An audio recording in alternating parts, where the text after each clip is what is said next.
Hello everyone, welcome to today's lesson, and we're going to look at some vertical figure of eights. Now I've previously done some horizontal ones. If you're just coming in and finding me on YouTube, if you go over to my Facebook page you can find those lessons that look at the horizontal ones on there. Okay, so we're going to look at our vertical ones. So this is where you're in the middle and you have your loops either side of you, okay? So we'll start with our hips. Again, just get your posture so that your chest is lifted, your shoulders are down, a little tilt in your stomach, okay? And then the work really comes from your legs.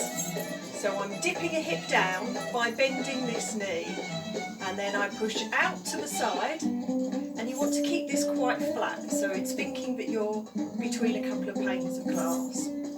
You push out to the side, up and over, and as you're doing that you can see that this hip is now down, and you can push that out. Okay? Just really slowly, doesn't matter how big your moves are. If I come to the side, as you can see, that's all on that plane. There shouldn't be any twisting, it's just all on that plane.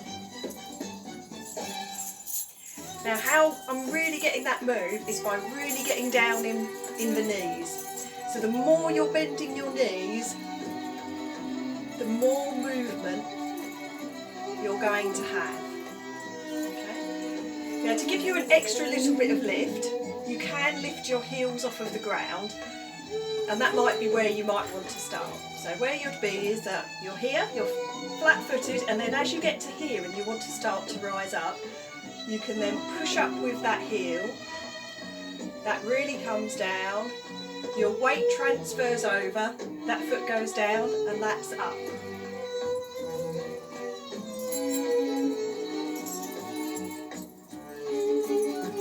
So that's with my heels coming off of the ground, just one at a time to help, or keeping flat-footed. And you can see as I come, if you're looking at where my head is, you can see when I come flat-footed that my knees are bent even more. So I'm really, you can see where my skirt's pooling on the floor.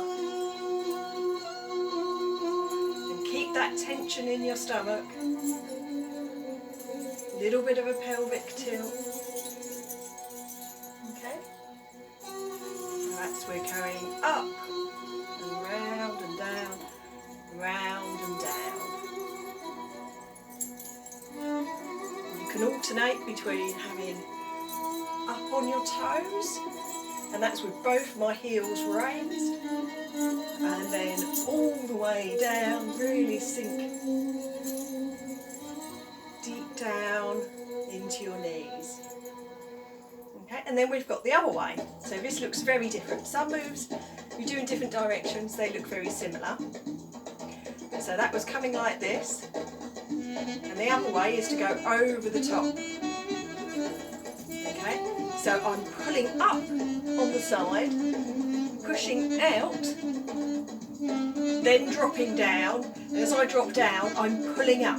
So whereas with this one you were just dropping down and pushing and dropping down, this one I'm really pulling up with those muscles at the side.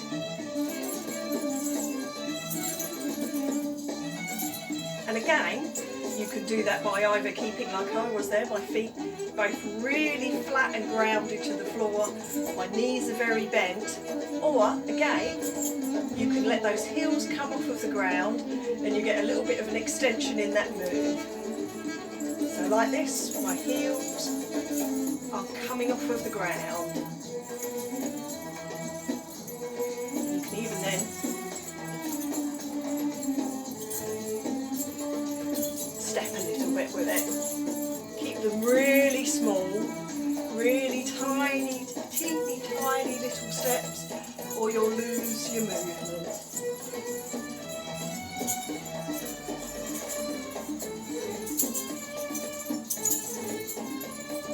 Go back the other way. With it again, you can move with this as well.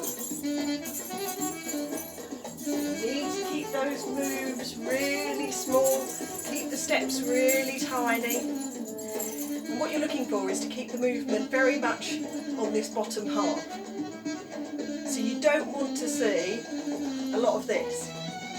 You want to be keeping that top half of your body nice and upright and straight.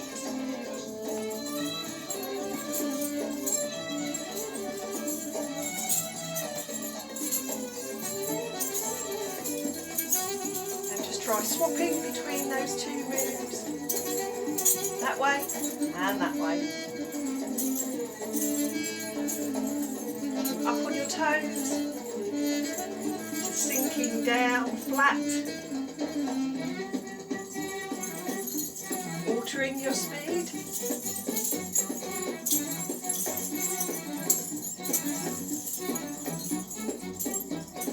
And your levels.